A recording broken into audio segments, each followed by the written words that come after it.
इंद्र के सानिध्य में इस आयोजन की रूपरेखा बनी है। संक्रांति का पर्व आने वाला है। सूर्य उत्तरायण की तरफ जाएंगे।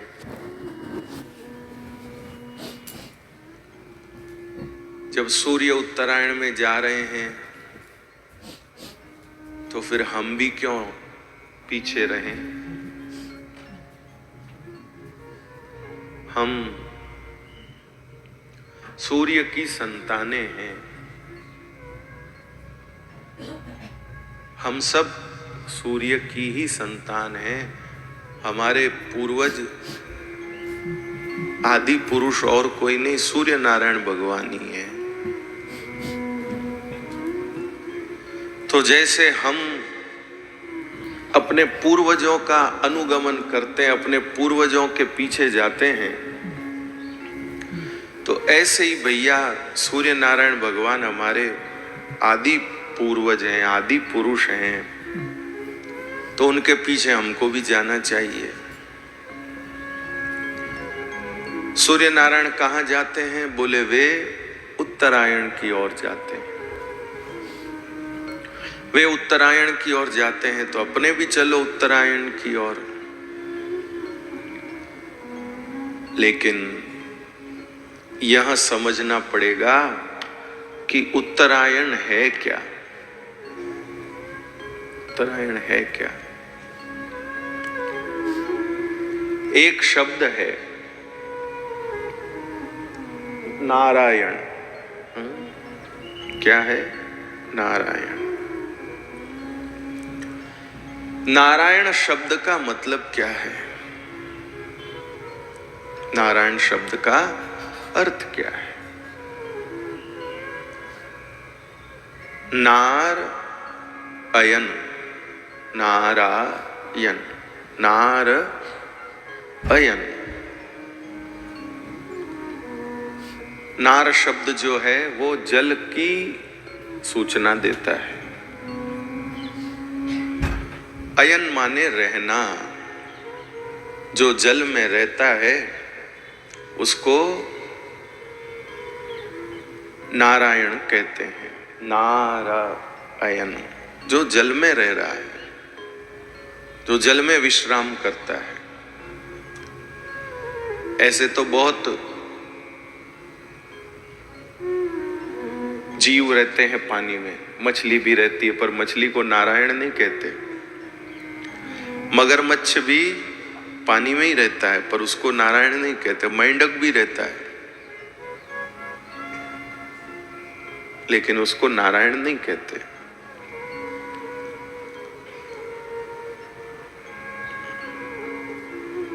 तो इसलिए ध्यान दीजिए, यह विशेषण जिनको प्राप्त है, नारायण, नारायण जल में रहने वाला, वह भगवान श्री हरि को प्राप्त है। तो पानी में रहने के कारण ठाकुर जी को कहते हैं नारायण।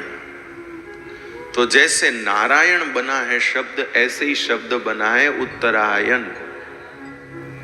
नारायण का मतलब है पानी में रहने वाला और उत्तरायण का मतलब है उत्तरा में रहने वाला। अब उत्तरा कौन है? आप लोग जानते ही होंगे। अभिमन्यु की जो पत्नी है उत्तरा उसका नाम है। पांडवों की जो पुत्र वधू है और परीक्षित की जो माता है। अब ये धर्म नगरी है, यहाँ कथाएं तो होती रहती हैं, इसलिए मुझे यह तो समझाने की आवश्यकता है नहीं कि परीक्षित कौन है। तो जिन्होंने परीक्षित को जन्म दिया है वह माता है उत्तरा। और आप सब जानते हैं कि उत्तरा के गर्भ में जो भी संतान थी उसको नष्ट करने के लिए अश्वत्थामा ने ब्रह्मास्त्र छोड़ा था। किंतु भगवान ने उत्तरा के गर्भ में निवास करके, उसके गर्भ में उपस्थित होकर के और ब्रह्मास्त्र से उसके गर्भ की रक्षा करी, तो भगवान उत्तरा के गर्भ में रहे, उत्तरा के भीतर रहे। जैसे जल के भीतर रहने के कारण भगवान का नाम नारायण हुआ, ऐसे ही उत्तरा के भीतर रहने के कारण भगवान का नाम उत्तरायण हुआ। तो उत्तरायण की तरफ जाने का मतलब है भगवान की तरफ जाना।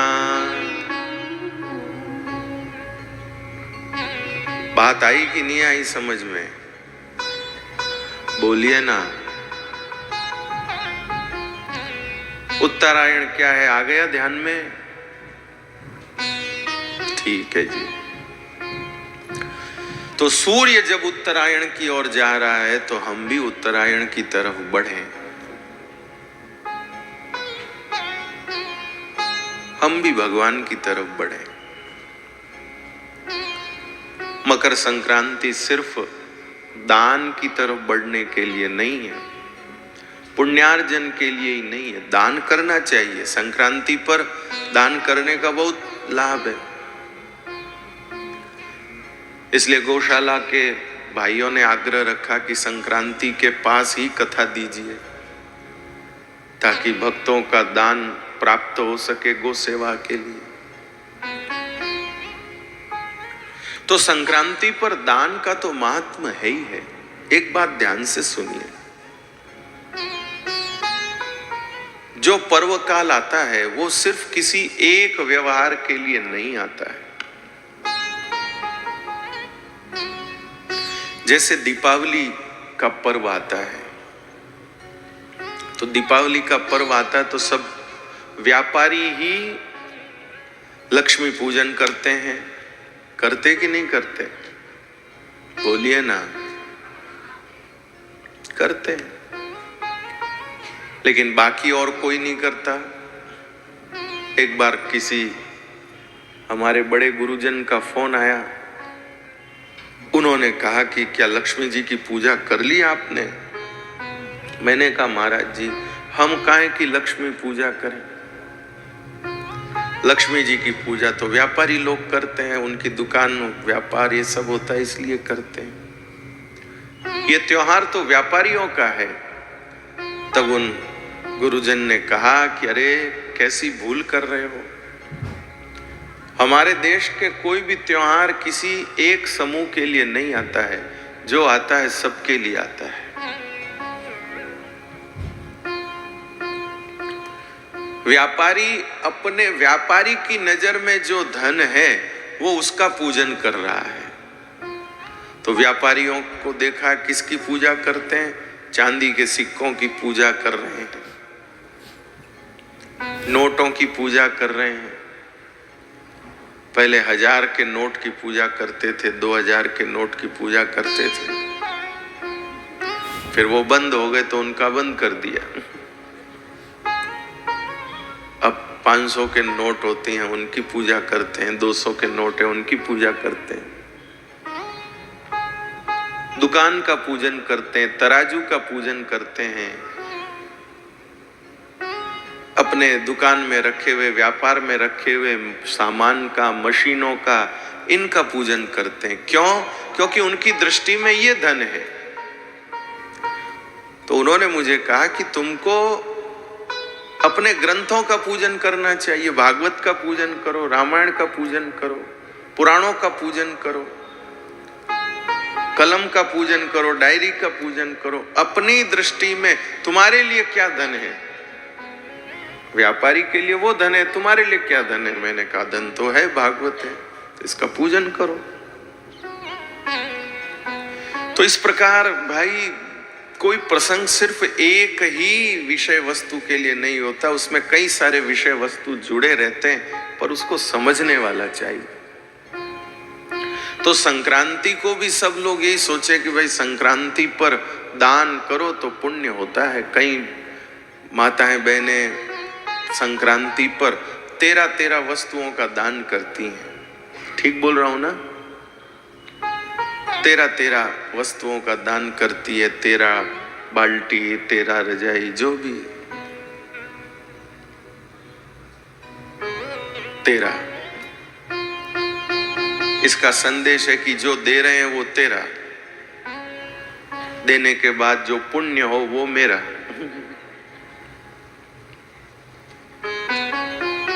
पर इस दान का अभिप्राय है तेरा ही क्यों है, 12 क्यों नहीं है, 14 क्यों नहीं है? तेरा का मतलब है हम जो करें उस पर अपना कर्तापन न लावे, ये सब कुछ तेरा है। तन मन धन सब अर्पण, आरती में गाते ना, गाओ। तन मन धन और जीवन सब कुछ है तेरा, तेरा तुझको अर्पण, तेरा तुझको अर्पण, क्या लागे मेरा। ओम जय जगदीश हरे। तेरा तुझको अर्पण क्या लागे मेरा, यानी दान देने के बाद अहंकार नहीं हो दातापन का, इसलिए इसको कहा तेरा। तेरा चीज है, तेरा। दान देने के बाद दातापन का अहंकार नहीं हो, इसके लिए।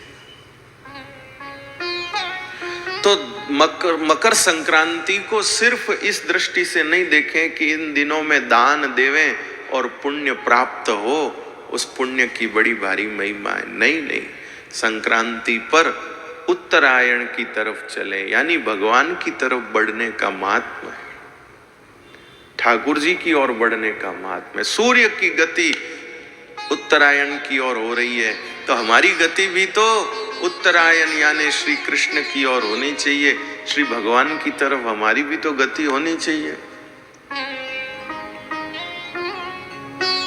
हमारी गति भी श्री भगवान की तरफ होनी चाहिए, और श्री भगवान की तरफ हमारी गति को बढ़ाने के लिए ही श्रीमद् भागवत जी की कथा है। कथा किसके लिए है भाई?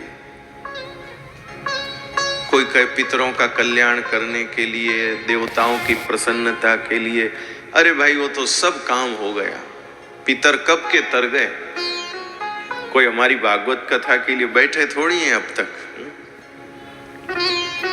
पड़ दादाजी, लड़ दादाजी हैं, आजोबा पंजोबा हैं, वो कब के चले गए।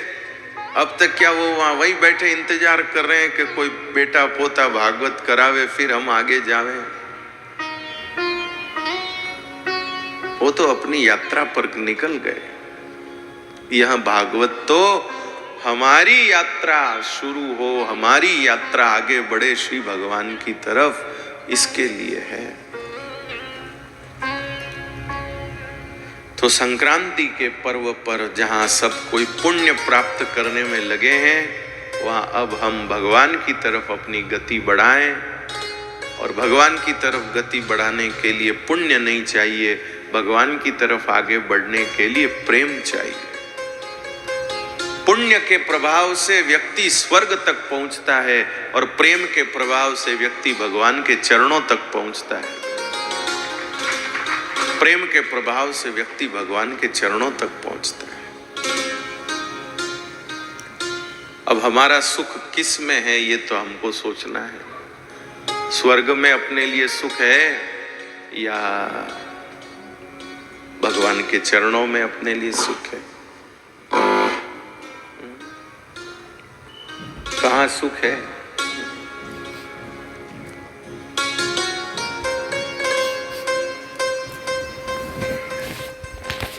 देवताओं को जैसे पत्रकार होते हैं ना, पत्रकार, ऐसे पत्रकार सबसे इंटरव्यू लेते हैं, पूछते हैं भाई बताओ आपको कैसा लगा, आपको कैसा लगा। कोई कार्यक्रम में ऐसे पूछते हैं। तो किसी पत्रकार ने देवताओं को भी पूछा कि हे देवताओं, आप सब स्वर्ग में रहते हैं, देवलोक में रहते हैं, अपना अनुभव बताओ, आप क्या कहना चाहोगे स्वर्ग के निवास के बारे में। तो देवताओं ने क्या उत्तर दिया? क्या उत्तर दिया देवताओं ने?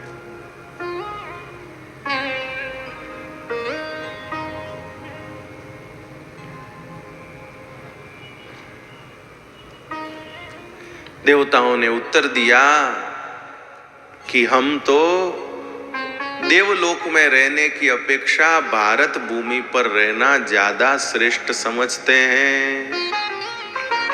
क्यों? क्योंकि भारत भूमि पर जन्म लेते ही कोई भी प्राणी भारत भूमि पर जन्म लेता है तो भारत भूमि पर जन्म लेते ही उस व्यक्ति को भगवान की सेवा करने का अधिकार प्राप्त हो जाता है। जैसे एक राजा है, उस राजा के घर में जो संतति जन्म लेगी, उस संतति को जन्म लेते ही राजा के राजगद्दी पर बैठने का अधिकार अपने आप ही, बोलिए ना, प्राप्त हो जाता है, मिल जाता है। इसी प्रकार भारत भूमि पर जो जन्म लेते हैं, भारत भूमि पर जन्म लेने वालों को भारत भूमि पर जन्म लेते ही भगवान की सेवा करने का अधिकार अपने आप मिल जाता है। इस भारत भूमि पर जन्म लेने वाला व्यक्ति दाल भात, दही भात, पूरी सब्जी, हलवा, पकौड़ी जो भी है वो भगवान को भोग लगा सकता है। पूरन पोली भोग लगा सकता है, खिचड़ी भोग लगा सकता है, छाछ राबड़ी भोग लगा सकता है।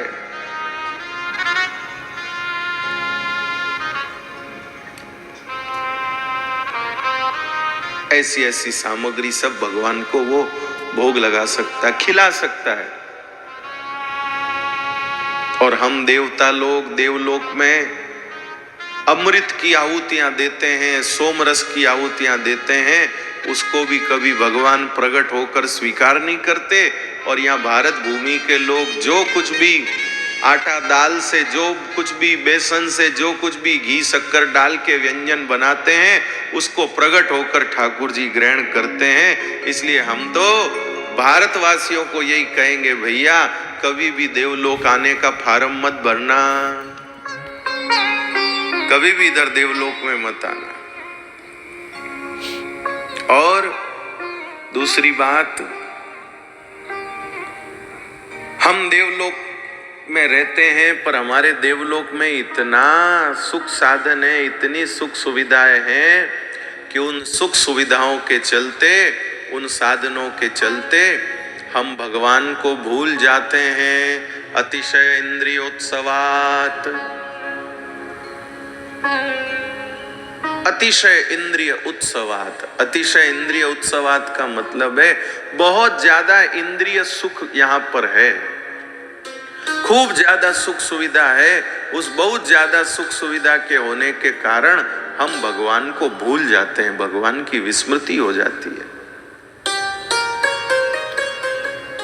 तो इसलिए देवता कहते हैं, भैया देवलोक में आओगे तो भगवान को भूल जाओगे।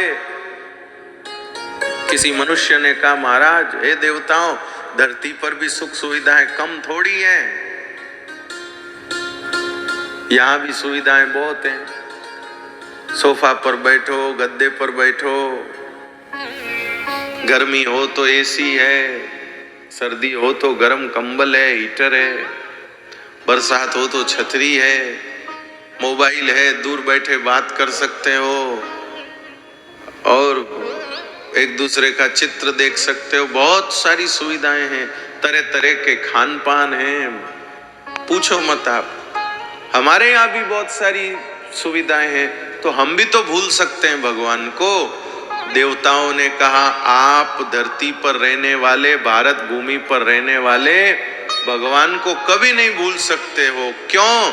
बोले क्योंकि देवलोक में तो इतनी सुख सुविधाएं कि हम भगवान को भूल जाते हैं, और धरती पर सुख सुविधाएं हैं, पर सुख सुविधाओं के साथ साथ इन भारतवासियों को संत संग भी प्राप्त होता है, जिससे ये भूलना भी चाहे तो नहीं भूल सकते, क्योंकि वो संत बार बार इन लोगों को भगवान की याद करा देते हैं। वो संत बार बार भगवान का स्मरण करा देते हैं। कोई कैसे भूले भगवान को, भूलने ही नहीं देते हैं। भूलने जा रहे थे कि संक्रांति आ गई, कोई कथा हो गई, फिर भगवान की याद आ गई। संक्रांति के बाद भगवान को भूलने लगे तो फागुन आ गया, होली आ गई, फिर किसी ने भगवान की याद करा दी, फिर कोई संत आए। फागुन गया, फिर भगवान को भूल गए। रामनवमी आई, फिर कोई संत ने आकर भगवान की याद करा दी। रामनवमी गई, फिर वैशाख मास आया, फिर किसी ने भगवान की याद करा दी। इस भारत भूमि पर संत आते रहते हैं, संत मिलते रहते हैं।